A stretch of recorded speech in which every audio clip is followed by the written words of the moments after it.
Hello friends, welcome back to our channel Harshasri cars. Friends, ఈరోజు అయితే Hyundai Santro Xing eco GLS petrol plus LPG 2012 model 2027 వరకు vehicle cars అయితే వ్యాలిడిటీలో ఉంటుంది. AP Telangana రెండు రాష్ట్రాలకు పనిచేస్తుంది సార్. వ్యాలిడ్ ఇన్సూరెన్స్ ఉంది. టైర్లు 70% ఉన్నాయి. వెహికల్ పెట్రోల్లో ఎల్పిజిలో రన్ అవుతుంది. మైలేజ్ పరంగా చూసినట్టయితే పెట్రోల్లో 18+ ఉంది.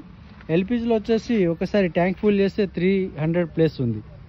చూసుకోవచ్చు ఇంటి సార్. వెహికల్లో 2 పవర్ విండోస్ ఉన్నాయి, వర్కింగ్లో ఉన్నాయి. సీట్ కవర్లు 100% ఉన్నాయి sir. 5 seater manual gear box, AC function, music player okay ఉంది. Manual gears, central lock system, single key, 1,55,000 kilometer, original odometer. మీకు full video Harshasri cars YouTube ఛానల్లో ఉంది, చూసుకోవచ్చు. టైర్లు వచ్చేసి 70% ఉన్నాయి. కంపెనీ సర్టిఫికేట్ ఎల్పిజి ఉంటుంది, చూసుకోవచ్చు. ఫ్యాన్సీ నెంబర్ ఉంటుంది సార్, 7272. ఓకే, ఎవరికైనా ఇంట్రెస్ట్ ఉంటే వచ్చి చూసుకోండి. తెలంగాణ స్టేట్, జగిత్యాలలో అవైలబుల్ ఉంది. Thank you.